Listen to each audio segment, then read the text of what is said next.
ঝিনাইদহে বিদ্রোহশ্রম মায়েদের পাশে ছাত্র অধিকার পরিষদ। সর্বদা সব সময় ছাত্র অধিকার পরিষদ মায়েদের পাশেই থাকতে চান।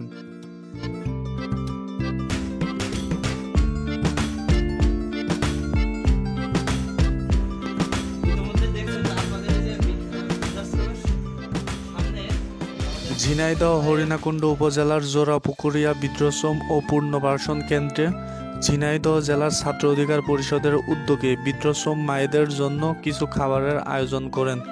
উপস্থিত ছিলেন জেলা গণ অধিকার পরিষদের সভাপতি মোহাম্মদ সাকায়েত হোসেন, পেশাজীবী অধিকার পরিষদের সভাপতি রাসেল আহমেদ এবং জেলা ছাত্র অধিকার পরিষদের সভাপতি আবদুল্লাহ আল মামুন ও সাধারণ সম্পাদক রিহান হোসেন রায়হান।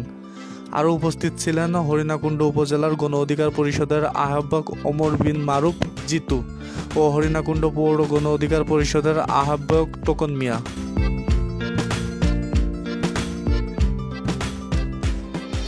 ঝিনাইদহ জেলার সভাপতি সাকায়েত হোসেন বলেন, ঝিনাইদহ জেলার কৃতি সন্তান গণ অধিকার পরিষদের কেন্দ্রীয় নেতা সাধারণ সম্পাদক রাশেদ খান জাতীয় পর্যায়ে নেতৃত্ব দিচ্ছেন।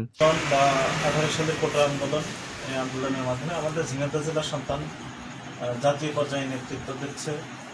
সারা বাংলাদেশে তার একটা পরিস্থিতি আছে।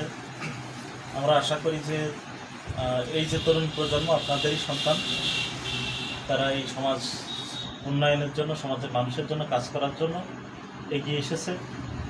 আশা করি যে আমরা যদি এগিয়ে যেতে পারি আপনাদের দোয়াতে, তাহলে এই সমাজের মানুষের সকল দুঃখ দুর্দশা নিরসন হবে। ঝিনাইদহ জেলার ছাত্র অধিকার পরিষদের সাধারণ সম্পাদক রিহান হোসেন রায়হান বলেন, বৃদ্ধাশ্রমে মায়েদের সাথে রাতের খাবার ভাগ করে খাওয়ার জন্যই আমরা এসেছিলাম।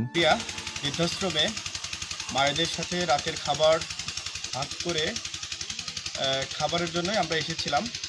তো এখানে কিছু মায়েরা ছিল, তাদের সাথে আমরা রাতের খাবারটা বিলি করেছি এবং একসাথেই খাওয়া দাওয়া করেছি। তো আজকের এই যে কার্যক্রমটা হয়েছে, আগামীতে যেন এর থেকেও আরও সুন্দর সুন্দর কার্যক্রম করতে পারি, আমরা সকলের কাছে সেই প্রত্যাশা রাখছি এবং দোয়া যাচ্ছি।